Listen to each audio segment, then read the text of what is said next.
योगेन चित्तस्य पदेन वाचां मलं शरीरस्य च वैद्यकेन आपां करोति प्रवरं मुनीनां पतञ्जलिं प्राञ्जलिरानतोऽस्मि आबाहु पुरुषाकरं शङ्खचक्राशिधारिणं सहस्रशीर्षं श्वेतं प्रणमामि पतंजलिम। नमस्कार। महर्षि पतंजलि के इस प्रार्थना के साथ ही आज से शुरू हो रहा है योग दर्शन। योग दर्शन 6 आस्तिक दर्शनों में से एक है। महर्षि पतंजलि इसके प्रणेता है। यह दर्शन सांख्य दर्शन के पूरक दर्शन के नाम से प्रसिद्ध है। इस दर्शन का प्रमुख लक्ष्य मनुष्य को यह मार्ग दिखाना है कि वह जीवन के परम लक्ष्य मोक्ष को प्राप्त कर सके। अन्य दर्शनों की भांति योग दर्शन तत्व मीमांसा के प्रश्नों में जगत क्या है, जीव क्या है आदि विषयों में न उलझकर मुख्य रूप से मोक्ष प्राप्ति के उपाय बताने वाले दर्शन की प्रस्तुति करता है, किंतु मोक्ष पर चर्चा करने वाले प्रत्येक दर्शन की कोई न कोई तात्विक पृष्ठभूमि होनी आवश्यक है। अतः इस हेतु योग दर्शन सांख्य दर्शन का सहारा लेता है और उसके द्वारा प्रतिपादित तत्व मीमांसा को स्वीकार कर प्रारंभ में से ही योग दर्शन सांख्य दर्शन से जुड़ जाता है। प्रकृति पुरुष के स्वरूप के साथ ईश्वर के अस्तित्व को मिलाकर मनुष्य जीवन की आध्यात्मिक, मानसिक और शारीरिक उन्नति के लिए दर्शन का एक बड़ा व्यवहारिक और मनोवैज्ञानिक रूप योग दर्शन में प्रस्तुत किया गया है। इसका प्रारंभ पतंजलि मुनि के योग सूत्र से होता है। योग सूत्र की सर्वोत्तम व्याख्या व्यास मुनि द्वारा लिखित व्यास भाष्य में प्राप्त होती है। इसमें बताया गया है कि किस प्रकार मनुष्य अपने मन चित्त की वृत्तियों पर निरंतर रहकर जीवन में सफल हो सकता है और चारों पुरुषार्थों का उपभोग करते हुए, चारों पुरुषार्थों की प्राप्ति करते हुए अंतिम लक्ष्य निर्वाण को, समाधि को, मोक्ष को किस प्रकार से प्राप्त कर सकता है। योग दर्शन सांख्य की तरह द्वैतवादी है। सांख्य के तत्व मीमांसा को पूर्ण रूप से स्वीकारते हुए उसमें केवल ईश्वर को जोर देता है। इसीलिए योग दर्शन को शेश्वर सांख्य अर्थात स ईश्वर सांख्य कहते हैं और सांख्य की निरीश्वर सांख्य कहा जाता है। योग दर्शन में पुरुष तत्व केंद्रीय विषय के रूप में प्रस्तुत हुआ है। यद्यपि पुरुष और प्रकृति दोनों ही स्वतंत्र सत्ता मानी गई है, परंतु तात्विक रूप में पुरुष की सत्ता ही सर्वोच्च है। पुरुष के 2 भेद कहे गए हैं। पुरुष को चैतन्य एवं अपरिणामी कहा गया है, किंतु अविद्या के कारण पुरुष जड़ एवं परिणाम चित्त में स्वयं को आरोपित कर लेता है। पुरुष और चित्त के संयुक्त होने पर विवेक जाता रहता है और पुरुष स्वयं को चित्त रूप में अनुभव करने लगता है। यह अज्ञान ही पुरुष के समस्त दुखों व क्लेशों का कारण है। योग दर्शन का उद्देश्य पुरुष को इस दुख से, अज्ञान से मुक्त कराना है। इसी तथ्य को सैद्धांतिक रूप से योग दर्शन में हम हेय हेतु, हान और हानोपाय के रूप में प्रस्तुतिकरण को देखेंगे। इस 4 क्रमों में पुरुष दुखों से मुक्ति पाता है, इसीलिए योग में इसे चतुर्व्यूहवाद कहा गया है एवं इस चतुर्व्यूह से मुक्त होना ही योग का परम उद्देश्य है। चतुर्व्यूहवाद की विवेचना में ही योग दर्शन में पुरुषार्थ और पुरुषार्थ शून्यता का दर्शन प्रकट होता है। पुरुष अविद्याग्रस्त होने पर संसार चक्र में पड़ता है और पुरुषार्थ शून्यता की अवस्था को प्राप्त करता है। पुरुष का परम लक्ष्य कैवल्य की प्राप्ति है। योग में पुरुष को आत्मा का पर्याय माना गया है।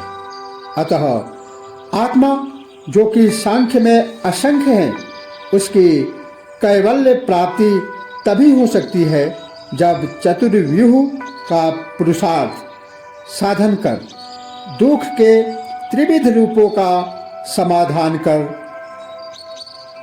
दुख के 3 रूप आध्यात्मिक, आधि भौतिक और आधि दैविक पुरुषार्थ शून्यता, इन त्रितापों से ऊपर की अवस्था है।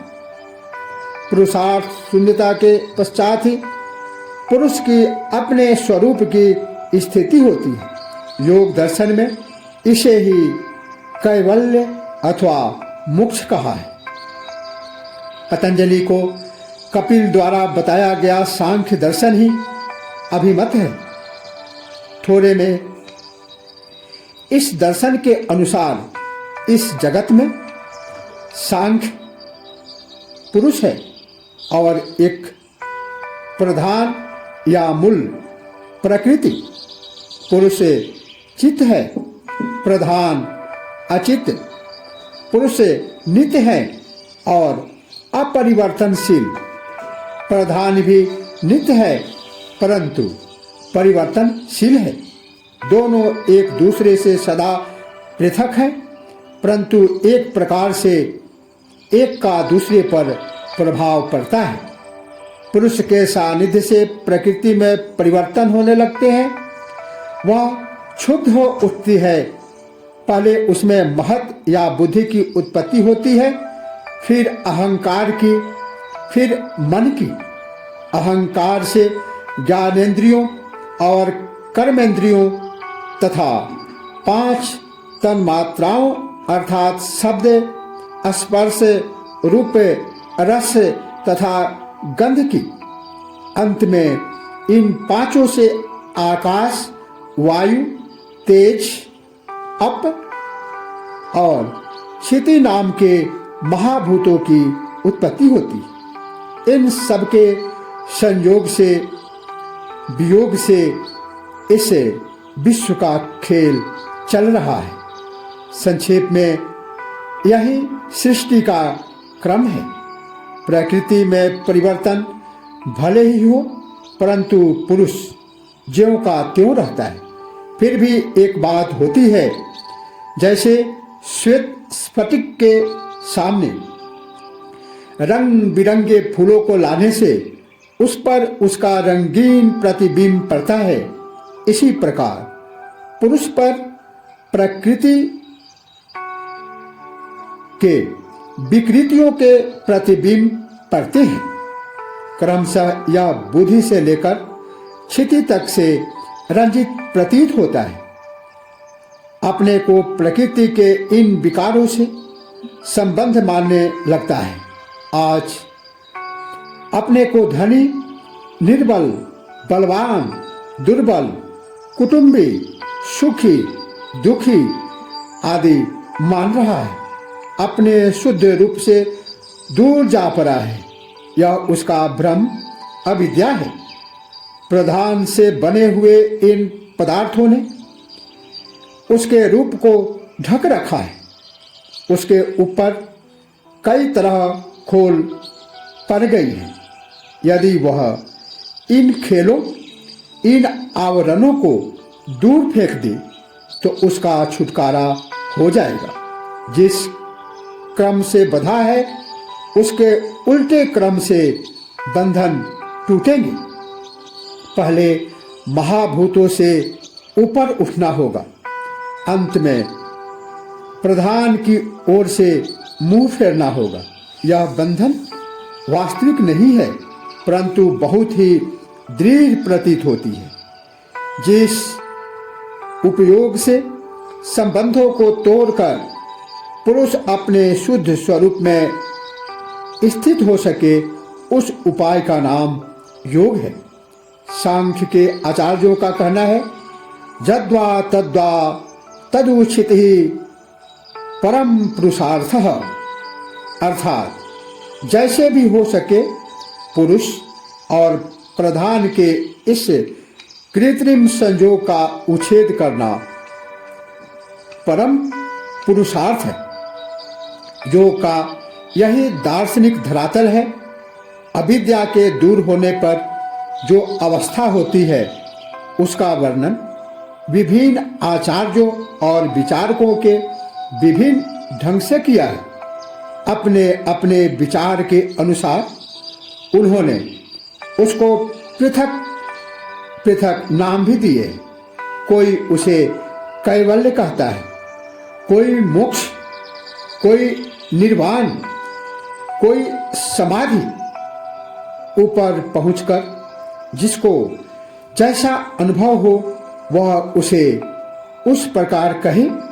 वस्तुतः वह अवस्था ऐसी है, यतो वाचो निवर्तते अप्राप्य मनसा सह, अर्थात जहाँ मन और वाणी की पहुंच नहीं है। थोड़े से शब्दों में एक और बात का भी चर्चा कर देना आवश्यक है। असंख्य पुरुषों के साथ महर्षि पतंजलि ने पुरुष विशेष नाम से ईश्वर की सत्ता को भी माना है। सांख्य के आचार्य ऐसा नहीं मानते। वस्तुतः मानने की आवश्यकता भी नहीं है। यदि योग दर्शन में वह थोड़े से सूत्र निकाल भी ले तो कोई अंतर नहीं पड़ता। योग की साधना की दृष्टि से ईश्वर को मानने न मानने का विशेष महत्व नहीं है। ईश्वर की सत्ता को मानने वाले और न मानने वाले दोनों योग में समान रूप से अधिकार रखते हैं। महर्षि पतंजलि ने अपने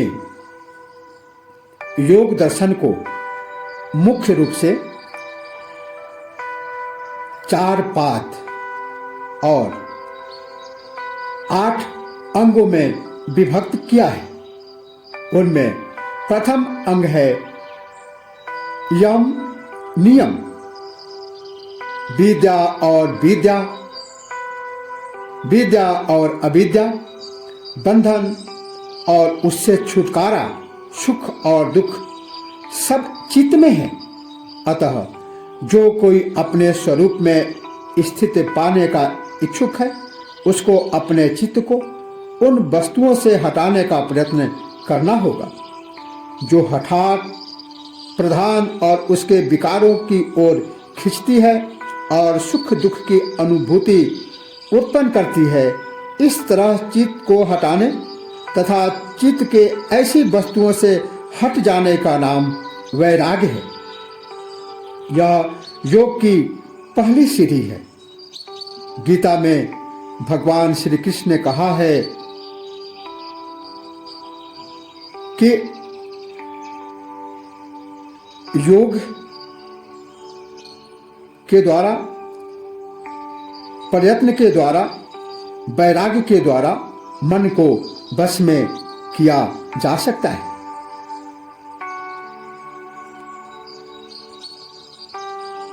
यह योग की पहली सीढ़ी है। पूर्ण वैराग्य एकदम नहीं हुआ करता।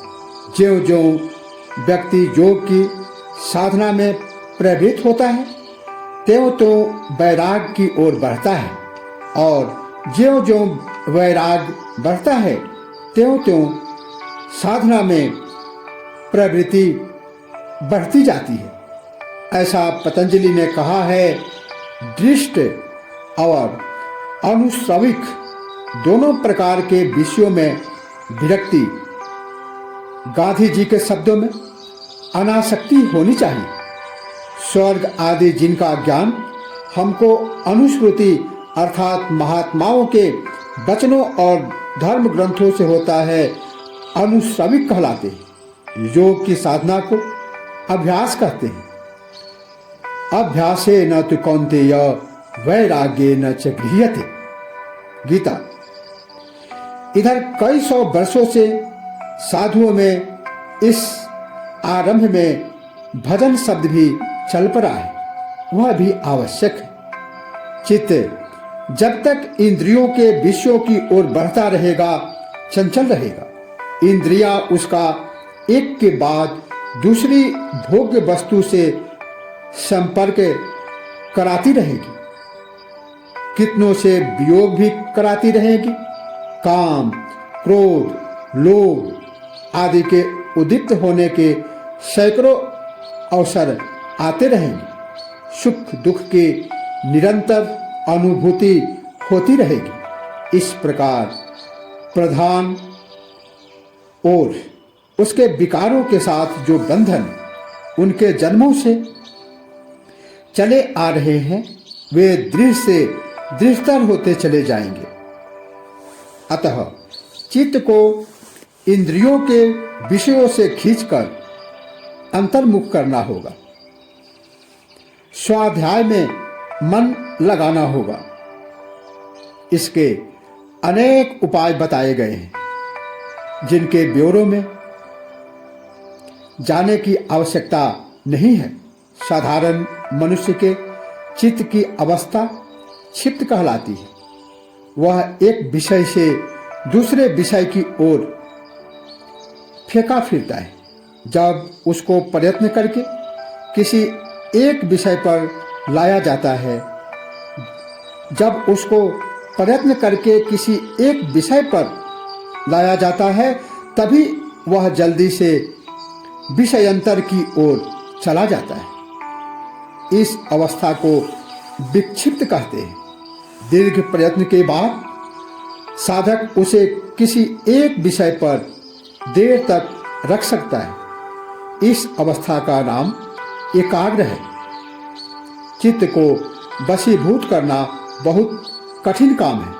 श्री कृष्ण ने इसे परमार्थी, बलवत, मस्त हाथी के समान बलवान बताया है। दूसरा अंग है आसन। योग दर्शन का यम नियम के बाद दूसरे अंग का नाम आता है आसन। स्थिरम सुखम आसनम आसनम।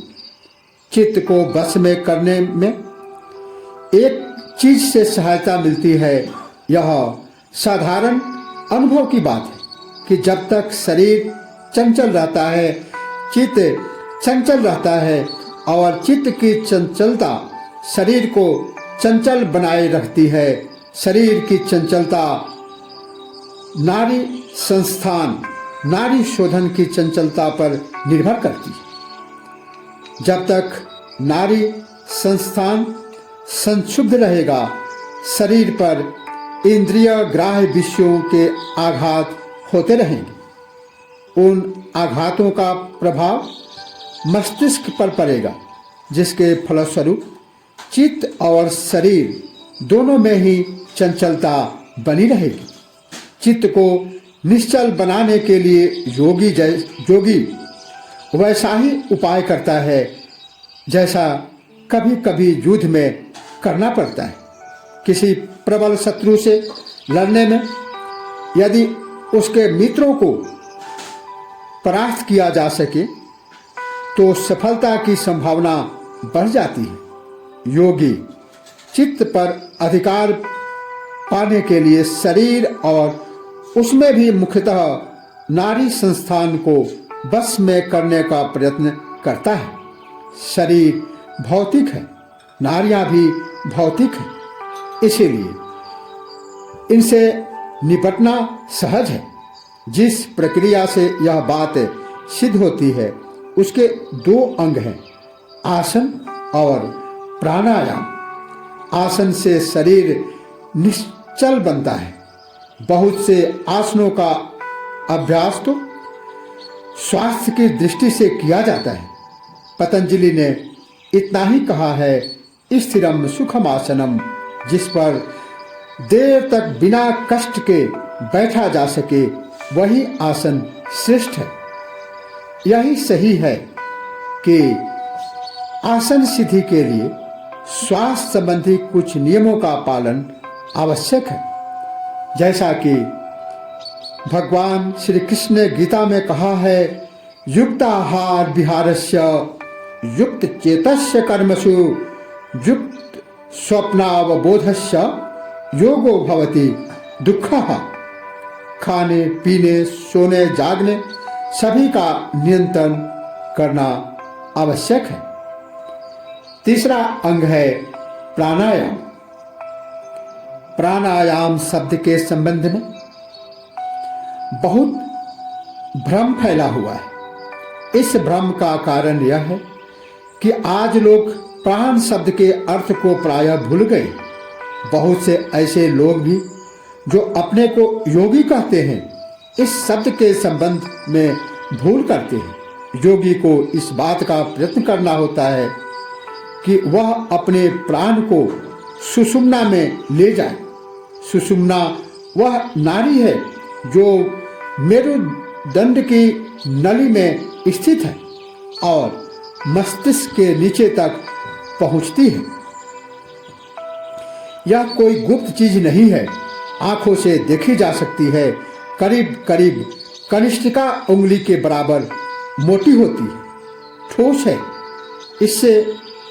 इसमें कोई छेद नहीं है। प्राण का और सांस या हवा करने वालों को इस बात का पता नहीं है कि इस नाड़ी में हवा के घुसने के लिए और ऊपर चढ़ने के लिए कोई मार्ग नहीं है।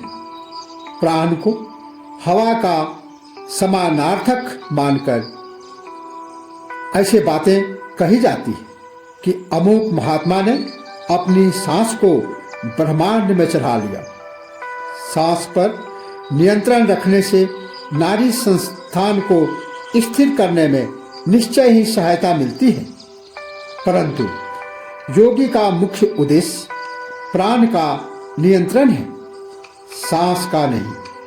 प्राण वह शक्ति है जो नाड़ी संस्थान में संचार करती है।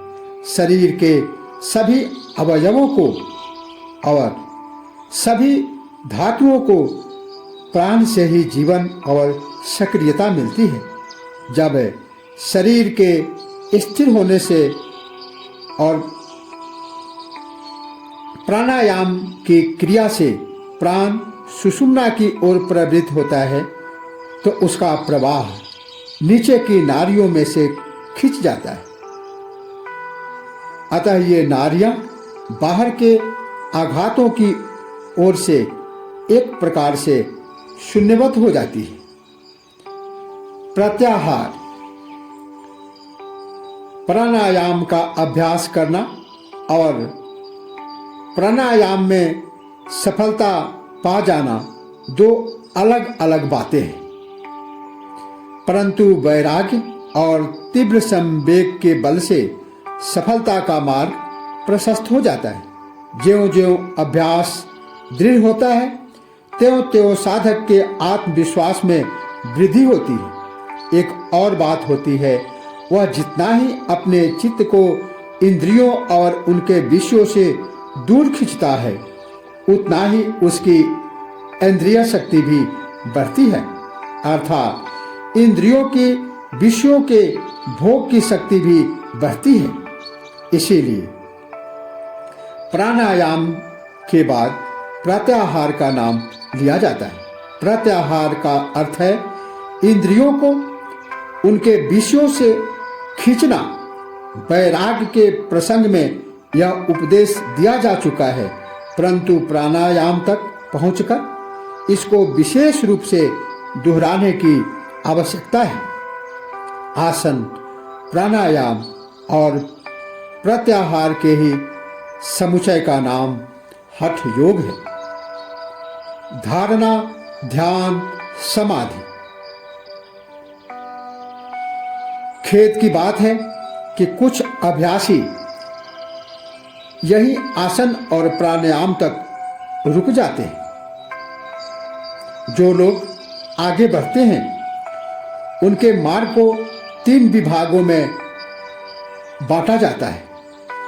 धारणा, ध्यान और समाधि। इन तीनों को एक दूसरे से बिल्कुल पृथक करना असंभव है।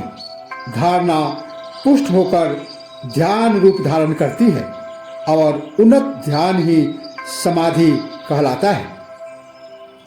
पतंजलि ने तीनों को सम्मिलित रूप से संयम कहा है।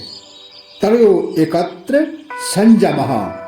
जहाँ तीनों एकत्र हो जाए, धारणा, ध्यान, समाधि, वही संयम कहलाता है। गीता ने भी इस बात को पुष्टि की है। धारणा वह उपाय है जिससे चित्त को एकाग्र करने में सहायता मिलती है। यहाँ उपाय शब्द का एक वचन में प्रयोग हुआ है, परंतु वस्तुतः इस काम के अनेक उपाय हैं। इसमें से कुछ का चर्चा उपनिषदों में आया है। वैदिक वाङ्मय में विद्या शब्द का प्रयोग किया गया है।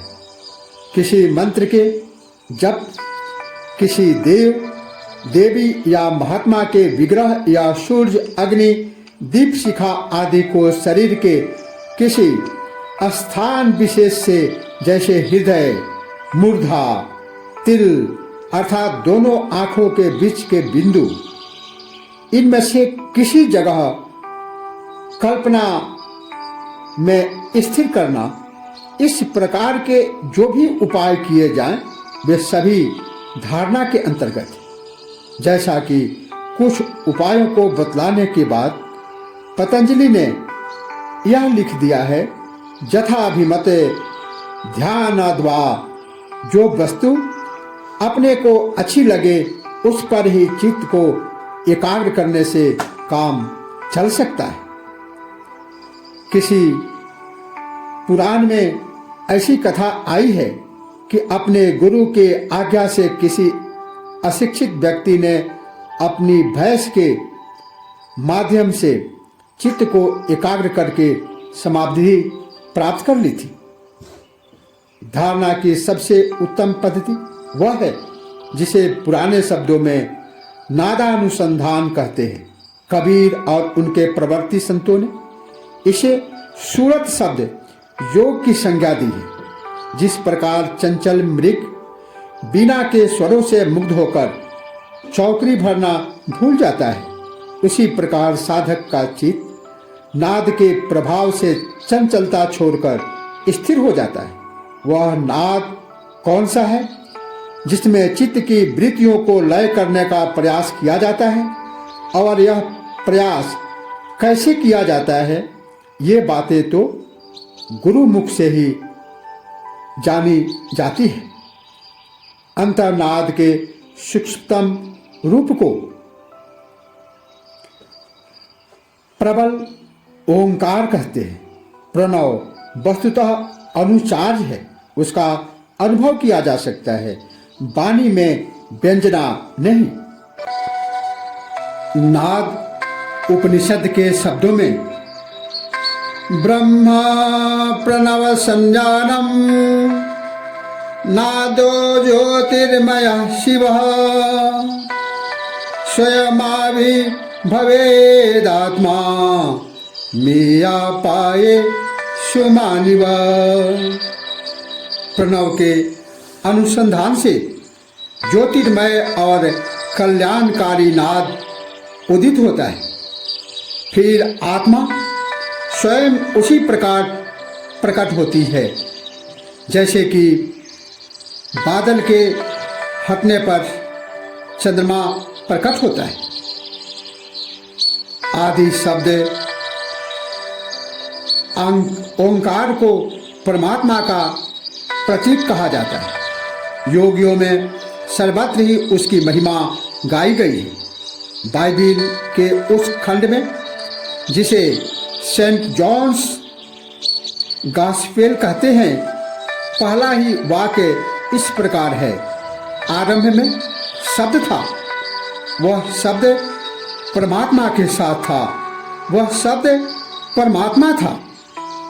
सूफी संत कहते हैं, हैफ दर बंदे जिसमें दर मानी, न सुनबी सौते पाके रहमानी। दुख की बात है कि तू शरीर के बंधन में पड़ा रहता है और पवित्र दिव्य नाद को नहीं सुनता। चित्त की एकाग्रता ज्यों-ज्यों बढ़ती है त्यों-त्यों साधकर को अनेक प्रकार के अनुभव होने लगते हैं। मनुष्य अपनी इंद्रियों की शक्ति से परिचित नहीं है।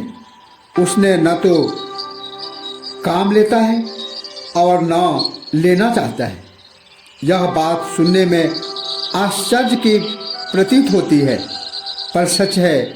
मान लीजिए हमारी चक्षु या श्रोत्र इंद्रियों की शक्ति कल आज से कई गुना बढ़ जाए, तब न जाने ऐसी कितनी वस्तुएं दृष्टिगोचर होने लगेंगी जिनको देखकर हम कांप उठेंगे। एक दूसरे के भीतर की रासायनिक क्रिया यदि एक बार दिख पड़ जाए तो अपने प्रिय से प्रिय व्यक्ति की ओर से घृणा हो जाएगी। हमारे परम मित्र पास की कोठरी में बैठे हमारे संबंध में क्या कहते हैं, यदि यह बात सुनने में आ जाए तो जीना दुभर हो जाएगा। हम कुछ वासनाओं को पुतले हैं।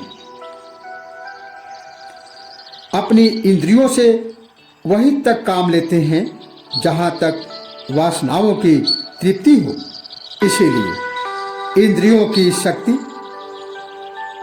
प्रसुप्त रहती है, परंतु जब योगाभ्यास के द्वारा वासनाओं को न्यूनाधिक समन होता है, तब इंद्रियां निर्बाध रूप से काम कर सकती है और हमको जगत के स्वरूप के वास्तविक रूप का कुछ परिचय दिलाती है।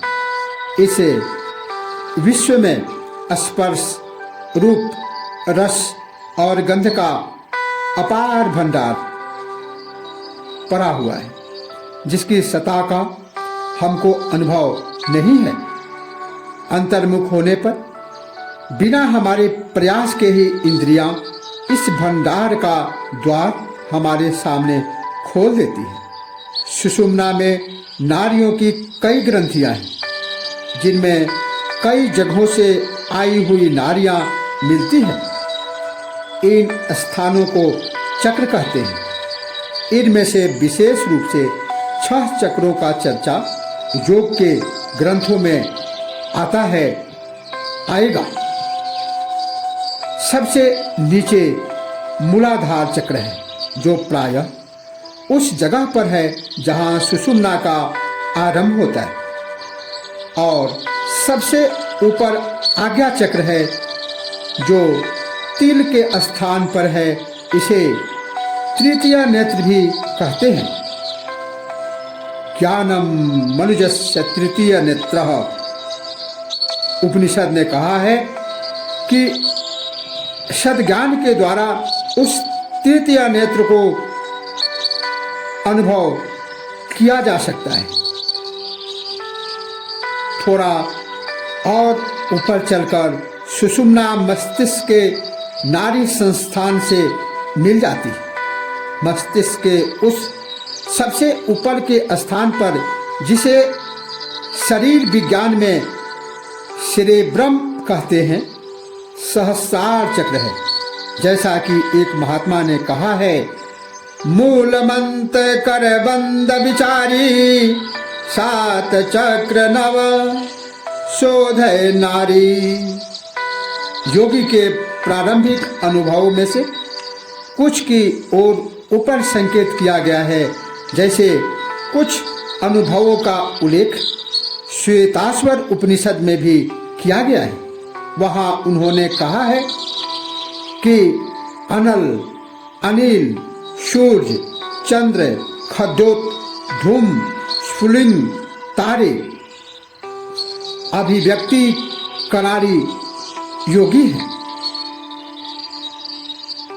यह सब योग में अभिव्यक्त कराने वाले चिन्ह हैं, अर्थात इनके द्वारा योगी को यह विश्वास हो उठता है कि मैं ठीक मार्ग पर चल रहा। इसके ऊपर समाधि तक पहुँचते पहुँचते योगी को जो अनुभव होते हैं उसका वर्णन करना असंभव है। कारण यह है कि उनका वर्णन करने के लिए साधारण मनुष्य को साधारण भाषा में कोई प्रतीक या शब्द नहीं मिलता। अच्छे योगियों ने उनके वर्णन के संबंध में कहा है कि यह काम वैसा ही है जैसे गूंगा गुड़ खाए। पूर्णांग मनुष्य भी किसी वस्तु के स्वाद का शब्दों में वर्णन नहीं कर सकता, फिर गूंगा बेचारा तो असमर्थ है ही। गुड़ के स्वाद का कुछ परिचय फलों के स्वाद से या किसी अन्य मीठी चीज के सदृश के आधार पर दिया भी जा सकता है, परंतु जैसा अनुभव हमको साधारणतः होता ही नहीं, वह तो सचमुच वाणी के परे है। समाधि की सर्वोच्च भूमिका के कुछ नीचे तक अस्मिता रह जाती है। अपनी पृथक सत्ता अहम अस्मि, मैं हूँ, यह प्रतीत रहती है। अहम अस्मि, मैं हूँ की संतान अर्थात निरंतर इस भावना के कारण वहाँ तक काल की सत्ता है। इसके बाद झीनी अविद्या मात्र रह जाती है। उसके क्षय होने की अवस्था का नाम असंप्रज्ञात समाधि है, जिसमें अविद्या का भी क्षय हो जाता है और प्रधान से कल्पित संबंध का विच्छेद हो जाता है। यह योग की पराकाष्ठा है। इसके आगे फिर शास्त्रार्थ का द्वार खुल जाता है। सांख्य के आचार्य कहते हैं कि जो योगी पुरुष यहाँ तक पहुँचा, उसके लिए फिर तो प्रकृति का खेल बंद हो जाता है, दूसरे लोगों के लिए जारी रहता है। वह इस बात को यूँ समझाते हैं, किसी जगह नृत्य हो रहा है, कई व्यक्ति उसे देख रहे हैं। एक व्यक्ति उनमें ऐसा भी है जिसको उस नृत्य में कोई अभिरुचि नहीं है। वह नर्तकी की ओर से आंख फेर लेता है, उसके लिए नृत्य नहीं के बराबर है, दूसरे के लिए रोचक है। उन्होंने कहा है कि उसे अजा के साथ अर्थात नृत्य के साथ अज एकोष्णुते एक अज शयन करता है और जहाँ ते नाम भुक्त भोगाम तथा अन्य उसके भोग से तृप्त होकर दूसरा त्याग देता है, उसकी रास्ता वही अवरुद्ध हो जाती है। अद्वैत वेदांत के आचार्य सांख्य सम्मत पुरुषों की अनेकता को स्वीकार नहीं करते। उनके अतिरिक्त और भी कई दार्शनिक संप्रदाय हैं जिसके अपने अलग अलग सिद्धांत हैं। पहले कहा जा चुका है कि इस शास्त्रार्थ में यहाँ पढ़ने की आवश्यकता नहीं है। जहाँ तक योग के व्यवहारिक रूप की बात है, उसमें किसी को विरोध नहीं है। वेदांत के आचार्य भी निर्दिध्यासन की उपयोगिता को स्वीकार करते हैं और वेदांत दर्शन में व्यास ने भी असकृत ध्यासात और आसीनः संभवात जैसे सूत्रों में इसका समर्थन किया है। इतना ही हमारे लिए पर्याप्त है। साधारणतः योग को अष्टांग योग कहा जाता है, परंतु यहाँ अब तक आसन से लेकर समाधि तक 6 अंगों का मुख्य रूप से उल्लेख आवश्यक है। शेष 2 अंग को इसलिए नहीं जोड़ा कि वे अनावश्यक है, अपितु परम आवश्यक है। वह योगी ही नहीं अपितु प्रत्येक मनुष्य के लिए परम उपयोगी है। उनमें प्रथम स्थान यम का है। इसके संबंध में कहा गया है कि यह देश काल समय से अनवच्छिन्न और सार्वभौम महाव्रत है, अर्थात प्रत्येक मनुष्य को प्रत्येक स्थान पर प्रत्येक समय और प्रत्येक अवस्था में प्रत्येक व्यक्ति के साथ इनका पालन करना चाहिए। दूसरा अंग नियम कहलाता है। जो लोग ईश्वर की सत्ता को स्वीकार नहीं करते, उनके लिए भी ईश्वर पर निष्ठा रखने का कोई और नहीं है, परंतु वह लोग भी प्रायः किसी न किसी ऐसे व्यक्ति पर श्रद्धा रखते हैं जो उनके लिए ईश्वर तुल्य है। बौद्ध को बुद्ध देव के प्रति जो निष्ठा है वह उससे कम नहीं है जो किसी भी ईश्वरवादी को ईश्वर पर होती है। एक और बात है, किसी को ईश्वर पर श्रद्धा हो या न हो, योग मार्ग के उपदेष्टा गुरु पर तो अनन्य श्रद्धा होनी ही चाहिए। योगाभ्यासी के लिए गुरु का स्थान किसी भी दृष्टि से ईश्वर से कम नहीं है। ईश्वर हो या न हो, परंतु गुरु के होने पर तो कोई संदेह नहीं है। एक साधक चरणदास जी की शिष्या सहजोबाई ने कहा है, गुरु चरण पर तन मन बारू, गुरु न तजु हरि को तजदार। आजकल यह बात सुनने में आती है कि परम पुरुषार्थ प्राप्त करने के लिए ज्ञान पर्याप्त है, किंतु ज्ञान कर्म के अभ्यास से ही ज्ञान की प्राप्ति होती है और उस ज्ञान के लिए योग दर्शन कर्म योग की आवश्यकता है। जो लोग ऐसा कहते हैं वह ज्ञान शब्द के अर्थ पर गंभीरता से विचार नहीं करते। ज्ञान 2 प्रकार का होता है, तद ज्ञान और तद विषय ज्ञान। दोनों में अंतर है। कोई व्यक्ति अपना सारा जीवन रसायन आदि शास्त्रों के अध्ययन में बिताकर शकर के संबंध में जानकारी प्राप्त कर सकता है। शकर के अणु में किन किन रासायनिक तत्वों के कितने कितने परमाणु होते हैं, शक्कर कैसे बनाई जाती है, उस पर कौन सी रासायनिक क्रिया और प्रतिक्रिया होती है इत्यादि, यह सब शक्कर विषय ज्ञान है। यह भी उपयोगी हो सकता है, परंतु शक्कर का वास्तविक ज्ञान तो उसी समय होता है जब एक चुटकी शक्कर मुंह में रखी जाती है। यह शक्कर का तत्व ज्ञान है।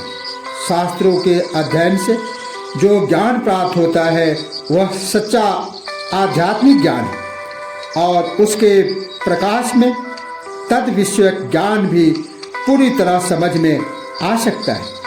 इसीलिए उपनिषद के अनुसार जब यम ने नचिकेता को आध्यात्म ज्ञान का उपदेश दिया तो उसके साथ में योग विधि च कृष्णम की भी दीक्षा दी, नहीं तो नचिकेता का बोध अधूरा ही रह जाता। जो लोग भक्ति आदि की साधना रूप से प्रशंसा करते हैं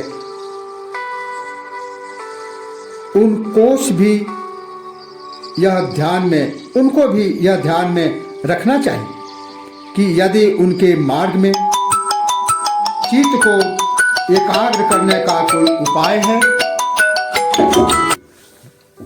तो योगी की धारणा अंग के अंतर्गत है। ध्यान रखना चाहिए यदि उनके मार्ग में चित्त को एकाग्र करने का कोई उपाय है तो वह वस्तुतः योग की धारणा अंग के अंतर्गत। यह उनकी मर्जी है कि सनातन योग शब्द को छोड़कर नए शब्दों का व्यवहार करते हैं। योग के अभ्यास से उस प्रकार की शक्तियों का उदय होता है जिनको विभूति या सिद्धि कहते हैं। यदि पर्याप्त समय तक अभ्यास करने के बाद भी किसी मनुष्य में ऐसी असाधारण शक्तियों का आगम नहीं हुआ तो यह मानना चाहिए कि वह ठीक मार्ग पर नहीं चल रहा है। परंतु सिद्धियों में कोई जादू की बात नहीं है।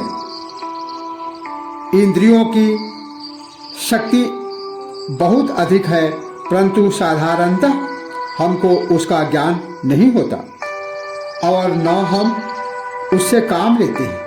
अभ्यासी को उस शक्ति का परिचय मिलता है। उसको जगत के स्वरूप के संबंध में ऐसे अनुभव होते हैं जो दूसरों को प्राप्त नहीं है। दूर की या छिपी हुई वस्तु को देख लेना, व्यवहारिक बातों को सुन लेना इत्यादि इंद्रियों की सहज शक्ति की सीमा के भीतर की बात है, परंतु साधारण मनुष्य के लिए यह आश्चर्य का विषय है।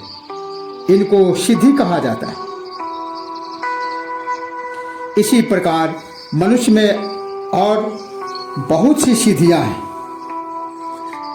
बहुत सी शक्तियां हैं जो साधारण अवस्था में प्रसुप्त रहती है, योग के अभ्यास से जाग उठती है। यदि हम किसी सड़क पर कहीं जा रहे हैं तो अपने लक्ष्य की ओर बढ़ते हुए भी अनायास ही दाहिने बाएं उपस्थित विषयों को देख लेंगे। सच तो यह है कि जो कोई इन विषयों को देखने के लिए रुकेगा वह गंतव्य स्थान तक पहुंचेगा ही नहीं और बीच में ही रह जाएगा। इसीलिए कहा गया है जो कोई सिद्धियों के लिए प्रयत्न करता है वह अपने को समाधि से वंचित करता है। पतंजलि ने कहा है ते समाधा उपसर्गा व्युत्थाने सीधयः, अर्थात वे विभूतियां समाधि में बाधक है, परंतु समाधि से उठने की अवस्था में सिद्धि कहलाती है।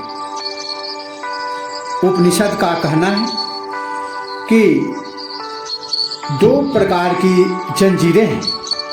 एक लोहा की और दूसरी मूल्यवान सुवर्ण धातु की। जब मनुष्य अपनी प्रशंसा और सिद्धियों में अभिमानी हो जाता है, सिद्धियों में तक पहुंचकर समाधि तक नहीं पहुंचता है, तो यह समझना चाहिए कि वह लोहा की जंजीर से निकलकर सुवर्ण के जंजीर में फंस गया है। योग दर्शन का, योग सूत्र का हिंदी अंग्रेजी में दोनों भाषाओं में व्याख्यान, आगे के प्रसंगों में एक एक सूत्रों का व्याख्यान और अर्थ प्रस्तुत किया जाएगा। तब तक के लिए जय श्री कृष्ण।